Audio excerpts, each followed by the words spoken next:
बढ़ते हैं नागौर की तरफ, जहां हनुमान बेनीवाल की नामांकन सभा आयोजित हो रही है। और एक चुनाव राष्ट्रीय लोकतांत्रिक पार्टी जीती खींवसर के अंदर 50 विधायक और 15 से ज्यादा मंत्री, पूरी राजस्थान की सरकार मुझे घेरने के लिए आरएलपी के गढ़ को ध्वस्त करने के लिए इस तरह सरकारी मशीनरी का दुरुपयोग किया कि 20 साल के अंदर जो भी पुलिस के थानेदार से लेकर एसपी तक जितने भी खिलाफ थे किसानों के और मेरे, उन सब की एडिशनल ड्यूटियां लगा दी और हर बूथ पे 100 जवानों को खड़ा कर दिया, डराया धमकाया लोगों को। कुचेरा गांव के अंदर बूथ कब्जा करने की साजिश की, लेकिन मेरे छोटे भाइयों ने इस चुनाव को गहलोत वर्सेज हनुमान बना दिया, आम जनता का चुनाव बना दिया कि आम जनता जीतती है या राजस्थान की निरंकुश सरकार जीतती है। और आप हिले नहीं, मजबूती से रहे और पुलिस भी बैठी रह गई। और जब चुनाव का रिजल्ट आया तो एक नया इतिहास इस राजस्थान की धरती पर लिखा गया कि खींवसर वो इलाका है जो नाराज होने के बाद भी निर्णय वही करते हैं जिस निर्णय का अंतिम परिणाम किसान हित में होता है। आपने अपने भाई को चुनाव जिता के एक बहुत बड़ी इज्जत राजस्थान के अंदर दी। मुझे याद है जब 2014 के अंदर, मैं तो यारी दोस्ती निभाने वाला व्यक्ति हूं, जिस नागौर प्रत्याशी की नारायण बात कर रहा था उनको मैं ही 9 के अंदर लाया था कि भंवर जी वगैरह सारे गवाह बैठे इस तौर चीज के। 9 में बीजेपी में था, वसुंधरा से झगड़ा था, ये सब बोले क्या करें। मैं आपका मन क्या है कि कुछ ऐसा कर दो ना कि बीजेपी का इलाज हो जाए। मैं तो वही चाह रहा हूं, करना ही चाहता हूं इलाज। कांग्रेस प्रत्याशी बनाया हमने, चुनाव जिताया, लेकिन हम चाह रहे थे कि हमारे हिसाब से, जनता के हिसाब से चले, नहीं चले। 13 में निर्दलीय में आ गया था, जीता आपके सामने। 14 का लोकसभा का चुनाव जब मुझे लड़ाया तो नागौर जिले के 2 दर्जन बड़े नेता, जिनमें ज्यादातर कांग्रेस पार्टी के नेता थे, उन्होंने हाथ में गंगाजल लेके कहा, हनुमान जी आपको चुनाव लड़ना होगा और हम सब नागौर जिले को संभालेंगे। मैंने उनको कहा था कि आपका मकसद ये नहीं होना चाहिए कि मैं कांग्रेस को हरा दूं, इसके लिए मैं नहीं लड़ूंगा चुनाव। उन्होंने कहा हर कॉन्स्टिट्यूंसी में खड़े मिलेंगे। भाई वो चुनाव के अंदर उतर गया। चुनाव में उतरने के बाद सिर्फ मेरा सम्मान अगर इस जिले के अंदर किसी ने रखा, नंबर 1 वो खींवसर विधानसभा क्षेत्र ने रखा। कांग्रेस पार्टी की जमानत जब्त करा दी, 17,000 रुपये कांग्रेस को समेट दिया। और दूसरा नागौर और खींवसर डायल तो 30,000 वोट इस इलाके के अंदर मिले। बाकी हमारे जो नेता गंगाजल लेने वाले थे वो 3, 4, 5 दिन बाद सारे भारतीय जनता पार्टी की गोदी में जाके बैठ गए और बोले हम तो सीधा वोट दिलाएंगे बीजेपी को, सीधा बीजेपी को वोट दिलाया। खैर इन बातों में जाने से कोई मतलब नहीं। 8, 13, 3 में जब मुंडवा था, आधा इलाका खींवसर बाद में बनी। 3, 8, 13, 14, 18, फिर 19 लोकसभा और फिर नारायण का 19 का विधानसभा का चुनाव। लगातार वोट को कम नहीं होने दिया। इस 5 साल के अंदर तो मैं आपसे माफी भी मांगूंगा। आप बहुत ज्यादा प्यार करते हैं मेरे से। आप लोग चाहते हैं कि हनुमान जी हर वक्त आधा घंटा हर आदमी से बात करें। समय नहीं था मेरे पास। 2 साल कोरोना के अंदर निकल गए। मैं हर व्यक्ति से ज्यादा बात नहीं कर पाया, ना आप नाराज हो जाते थे। अकेला व्यक्ति हूं, 24 घंटे जन सुनवाई करता हूं, सरकारों से लड़ता हूं, मोदी से झगड़ा, गहलोत से झगड़ा, फिर भी खाली हाथ घर से कोई नहीं गया।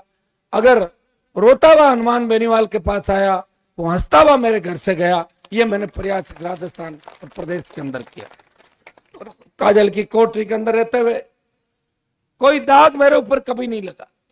कोई नहीं कह सकता इस देश के अंदर कि हनुमान जी के पास जाओ और पार्टनरशिप रख के काम करा लो। अगर कैसा भी व्यक्ति आया, उसकी मदद की, उसे समझाया। और जो लोग कहते हैं कि राष्ट्रीय लोकतांत्रिक पार्टी नौजवानों को खराब कर रही है, वसुंधरा राजे ने झालरापाटन से नामांकन किया। इस दौरान सांसद दुष्यंत सिंह वसुंधरा राजे के सारथी बने, गाड़ी चलाकर नामांकन दाखिल करवाने पहुंचे। नामांकन दाखिल करने के बाद वसुंधरा राजे ने समर्थकों से मुलाकात की। जिले भर से कार्यकर्ता राजे से मिलने झालावाड़ पहुंचे।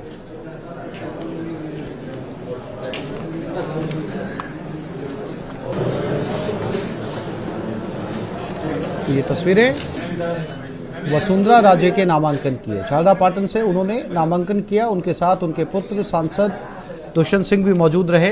ये तस्वीरें नामांकन दाखिल करते हुए।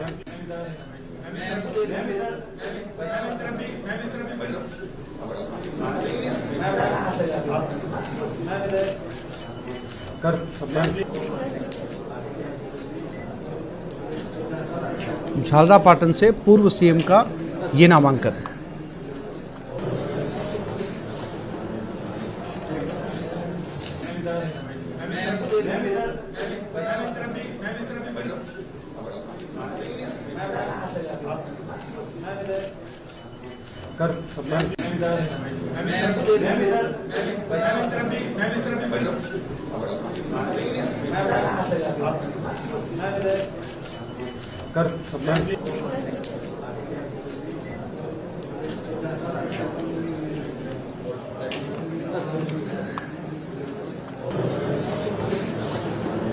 के लोगों ने, हम लोगों ने एक परिवार के रूप में मिलकर यहाँ तक सफर किया है, साथ में मिलकर सफर किया है। तो मुझे तो विश्वास है कि आने वाले समय के अंदर भी ये 5 साल जो आगे आने वाले हैं, उसमें भी जिस तरीके से अभी तक इस परिवार ने प्यार, आशीर्वाद, सहयोग दिया है, उसी तरीके से देता रहे। गारंटी पर सवार होकर सरकार चलने का दावा कर रहे हैं गहलोत। एक चीज मैं क्लियर यहाँ करना चाहूंगी कि आप लोगों शब्द पकड़ने का काम करते हैं। ये जो झालावाड़ है ना, ये हमारा परिवार है। वहीं वसुंधरा राजे ने शुक्रवार को राजनीति से संन्यास को लेकर एक बयान दिया था। उनके इस बयान के बाद सियासी चर्चाओं में उनके रिटायरमेंट को लेकर बातें होने लगी, लेकिन अब वसुंधरा ने कहा कि वो राजनीति छोड़ने के मूड में नहीं है।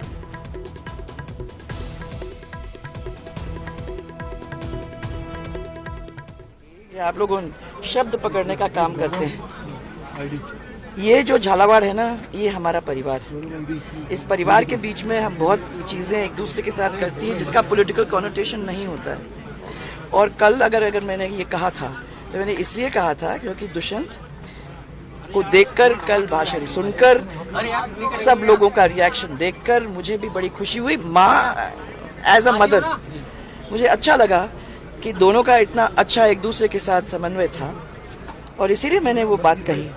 पर मैं आपको ये बहुत क्लियर करना चाहती हूँ कि कहीं नहीं जा रही हूँ, मैं अभी नॉमिनेशन फाइल करके ही निकल रही हूँ। तो कहीं रिटायरमेंट की बात मत अपने ध्यान में रखना। आज जयपुर की झोटवाड़ा विधानसभा सीट से भाजपा सांसद राज्यवर्धन सिंह राठौड़ ने नामांकन दाखिल किया। राठौड़ ने नामांकन के बाद कांग्रेस पर हमला भी बोला। राठौड़ ने कहा कि मैं जब नामांकन दाखिल करने जा रहा था तो राजस्थान और झोटवाड़ा की जनता का मुझे पूरा साथ मिला। उन्होंने कहा जिस तरह का समर्थन मिल रहा है, राजस्थान में पीएम मोदी का वादा लोगों के दिलों में है और परिवर्तन निश्चित है।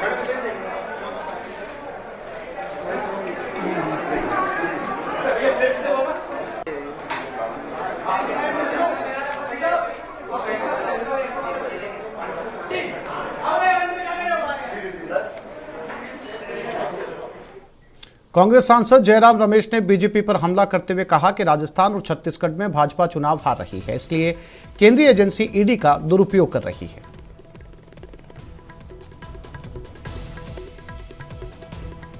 उनकी पार्टी ने ईडी और सीबीआई का दुरुपयोग भारी मात्रा में शुरू कर दिया है। राजस्थान में हुआ है और पिछले कुछ दिनों में आप देख रहे हैं, पढ़ रहे हैं, छत्तीसगढ़ में भी ये दुरुपयोग। सवाई माधोपुर से कांग्रेस के विधायक रहे अलाउद्दीन आजाद के बेटे अजीज आजाद ने आज कांग्रेस से बगावत कर निर्दलीय प्रत्याशी के रूप में अपना नामांकन पत्र दाखिल किया है। पीसीसी सचिव रह चुके अजीज आजाद ने सवाई माधोपुर से कांग्रेस प्रत्याशी के रूप में टिकट की मांग भी की थी, लेकिन कांग्रेस द्वारा टिकट नहीं दिए जाने पर आजाद ने निर्दलीय चुनाव लड़ने की घोषणा की। इसके बाद समर्थकों के साथ आजाद ने रिटर्निंग अधिकारी के समक्ष अपना नामांकन पत्र दाखिल किया। नामांकन पत्र दाखिल करने के बाद आजाद ने बीजेपी और कांग्रेस पर जमकर वार किया।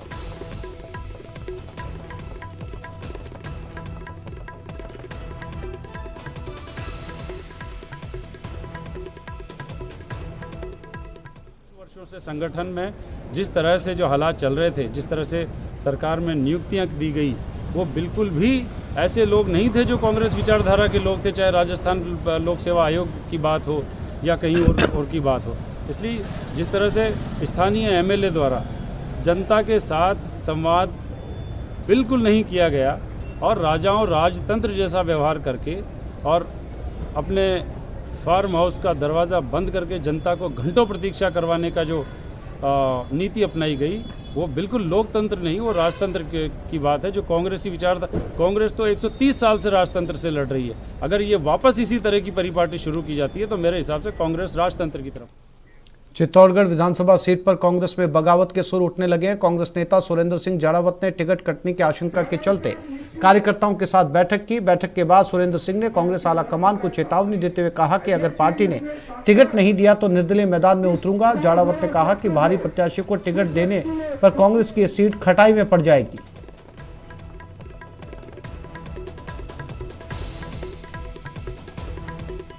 6 तारीख को 1 बजे तक हम आदरणीय मुख्यमंत्री अशोक गहलोत साहब का, डोटासरा साहब का, रंधावा साहब का, आदरणीय खड़गे साहब का, रावण जी का, सोनिया जी का हम इंतजार करेंगे कि आपकी भावनाओं के अनुरूप वो चित्तौड़ के अंदर जो आपका भावना उसके अनुरूप टिकट दे दे।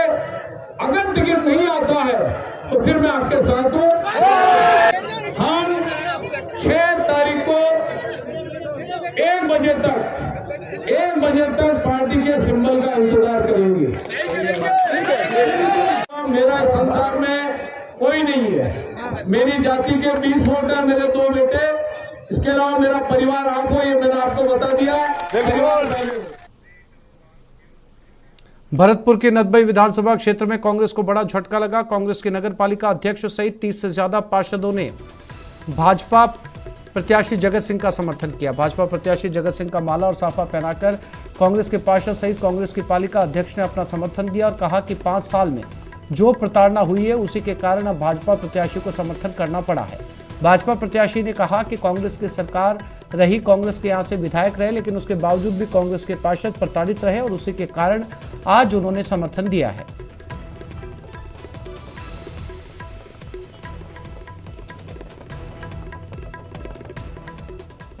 पहले चेयरमैन साहब को और यहाँ समस्त सारे पार्षद भाइयों को और चेयरमैन साहिबा को, जिसके चेयरमैन तो नहीं, चेयरमैन साहिबा को मैं धन्यवाद देता हूँ कि आप सबने मेरा यहाँ अभिनंदन किया और मुझे समर्थन दिया। और चाहे आप भारतीय जनता पार्टी के हैं, चाहे आप कांग्रेस पार्टी के हैं, हमारा सबका लक्ष्य एक ही है यहाँ। वो लक्ष्य ये है कि हम अपने कस्बे को कैसे विकसित करें, हम अपने कस्बे को कैसे चमकाएं और हम अपने कस्बे को अपने नक्शे पे कैसे लाएं।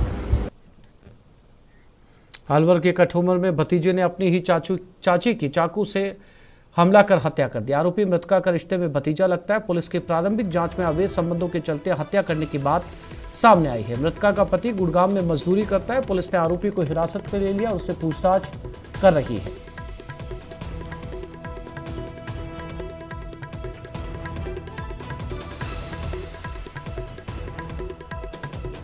घटना है, इसमें जो आरोपी है उसने अपनी सगी चाची और एक मोहल्ले का लड़का और है, उनको चाकुओं से वार किए, जिस पर जो चाची है उनकी मृत्यु हो गई है। अस्पताल में डेड बॉडी रखी हुई है। घर वाले भी आ चुके हैं। पोस्टमार्टम कोर्ट से कराया जाएगा। जो आरोपी है उसको भी डिटेन कर लिया गया है अनुसंधान। शाहपुरा में उपचार के लिए एम्बुलेंस के जरिए अस्पताल जा रही बीमार महिला की अस्पताल पहुंचने से पहले ही मौत हो गई। इसके बाद परिजनों ने एम्बुलेंस कर्मियों की लापरवाही के चलते एम्बुलेंस में देरी से आने का आरोप लगाते हुए अस्पताल में जमकर हंगामा किया। साथ ही एम्बुलेंस कर्मियों के खिलाफ कार्रवाई करने की मांग भी की। मामले की सूचना मिलने पर पुलिस मौके पर पहुंची और समझाइश की।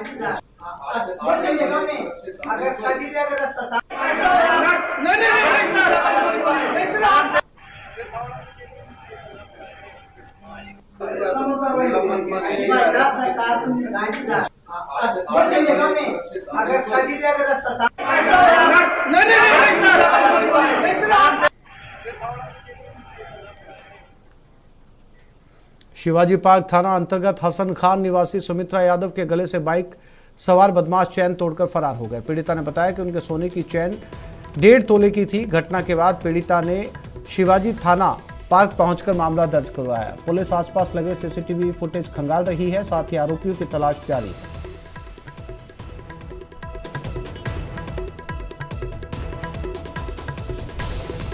यादव है और मैं 4:45 बजे घूमने के लिए निकलती हूँ शाम को।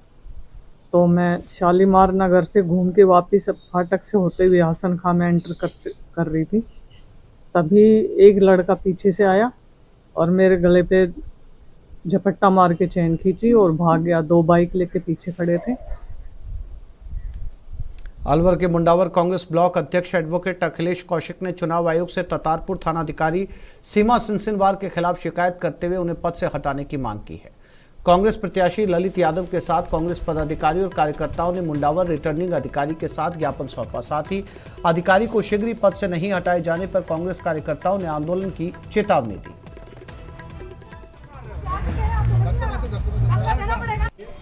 ना कि थानेदार है, तुम थानेदार की हैसियत में तो आदमी काम कर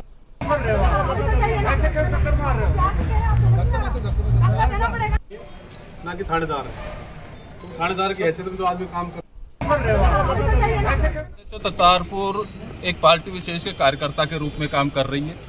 आए दिन शिकायत आ रही है। कभी ततारपुर चौराहे पर जब भी कोई सभ्य आदमी वहाँ रहते हैं तो उनके ऊपर वो पुलिस का डठोरा चलाती है। एक दिन एक शिकायत आई सोरखा कला से कि 90 वर्ष की महिला के थप्पड़ मार रही है। तो उसको बार बार हम ये कह रहे थे कि मैडम किसी कार्यकर्ता पार्टी विशेष की कार्यकर्ता मत बनो, आप सचिव चुनाव सिर पे हैं। झुंझुनू में हवाई पट्टी के नजदीक रेलवे लाइन के पास मौजूद झुग्गी झोंपड़ी में आग लगने से नकदी समेत कई घरेलू सामान जलकर खाक हो गया। आग लगने से बस्ती में अफरा तफरी मच गई। घटना के दौरान झोपड़ी में सो रहे लोग बाल बाल बच गए। बस्ती के लोगों ने पानी और मिट्टी डालकर आग पर काबू पाया। फिलहाल आग लगने के कारणों का पता नहीं चल पाया।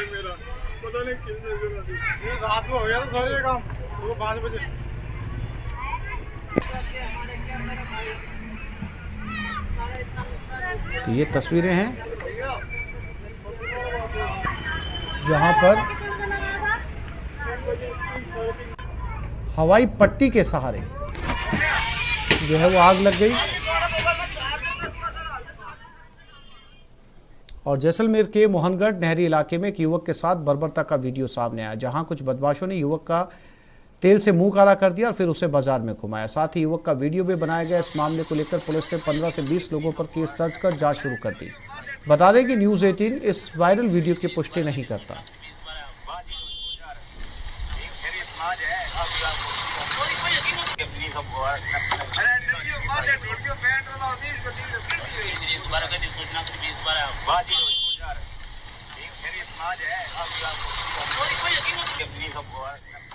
कोचिंग नगरी में डेंगू का खतरा बढ़ता जा रहा है। पिछले 24 घंटे में 11 नए मरीजों का मामला सामने आया। कोचिंग नगरी में डेंगू का डरावना आंकड़ा 840 तक पहुंच चुका है। डेंगू के चलते संभाग के सबसे बड़े एमबीएस अस्पताल में मरीज और उनके परिजनों की भीड़ देखी जा रही है। डेंगू की रोकथाम के लिए अब कई सामाजिक संस्थाएं आगे आ रही हैं और शहर के अलग अलग इलाकों में काढ़ा वितरण कैंप लगाकर लोगों को डेंगू की रोकथाम की समझाइश कर रही है।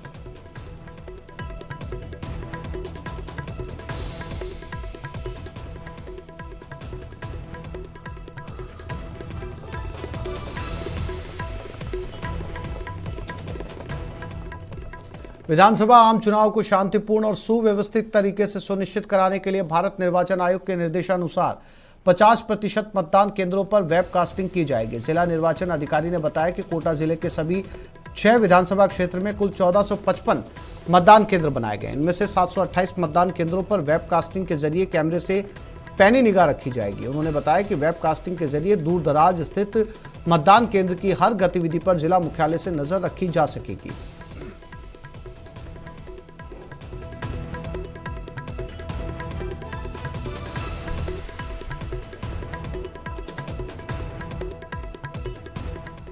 25 नवंबर को होने जा रहे विधानसभा चुनाव को लेकर श्रीगंगानगर जिला निर्वाचन अधिकारी और एसपी ने संयुक्त रूप से प्रेस वार्ता कर चुनाव प्रक्रिया के बारे में जानकारी दी। जिला निर्वाचन अधिकारी ने बताया कि श्रीगंगानगर जिले के सभी 6 विधानसभा में संवेदनशील और अति संवेदनशील मतदान केंद्रों का प्रशासन के द्वारा निरीक्षण किया जा रहा है और आमजन को भयमुक्त होकर मतदान करने की व्यवस्था सुनिश्चित की जा रही है।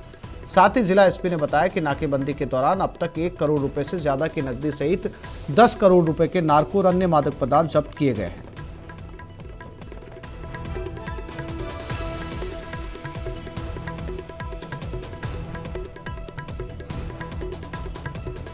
ये जितने भी वल्नरेबल पॉकेट्स हैं उस सब के अंदर रिटर्निंग अधिकारी तो जाएंगे ही, एसडीएम साहब तो जाएंगे ही, उनके संबंधित सीओ तो जाएंगे ही। मैंने और एसपी साहब ने भी हमारे अभी जो गंगानगर ज़िले के जो 4 विधानसभा क्षेत्र हैं उनके अंदर हम लोगों ने जॉइंट विजिट कर लिया है। हर एक वल्नरेबल से हम बात कर रहे हैं, पता लगा रहे हैं किसी प्रकार के डराने धमकाने की स्थिति ना रहे, उसके लिए सबको मोटिवेट किया जा रहा है। और ये भी कहा जा रहा है कि कोई अगर ऐसी खबर आती तो हमारे को बताएं। उनके साथ एक लिंक कार्मिक लगाए गए हैं, लिंक हमारे पुलिस के जो भी संबंधित थानाधिकारी हैं वो रहेंगे और साथ ही साथ ये भी सुनिश्चित करेंगे कि उस दिन वो वोट डालें। तो वो प्रक्रिया अब और जब से हमारे नोटिफिकेशन हुआ है उसे और बढ़ा दी गई है और एसएसटी टीम्स जो हैं वो फील्ड में लगाई गई हैं। इसके साथ साथ हमारी जो बीएसएफ की कंपनियां हैं जो हमें सीपीएमएफ के रूप में अलॉट हुई उनको भी हमने इसमें यूज़ किया है। ये खबर जैसलमेर से, जहां मोहनगढ़ में एक युवक का मुंह काला करके बाजार में घुमाया गया, साथ ही युवक को जमकर पीटा भी गया। इसका वीडियो सोशल मीडिया पर वायरल हो रहा है। बताया जा रहा है कि युवक ने बाइक चोरी की थी जिसके बाद राजीनामा भी हो गया था, लेकिन बाइक मालिक पर चोर को पीटने और मुंह काला करके बाजार में घुमाने का आरोप लगाया। हालांकि घटना के बाद पुलिस ने युवक की शिकायत पर केस दर्ज कर लिया था।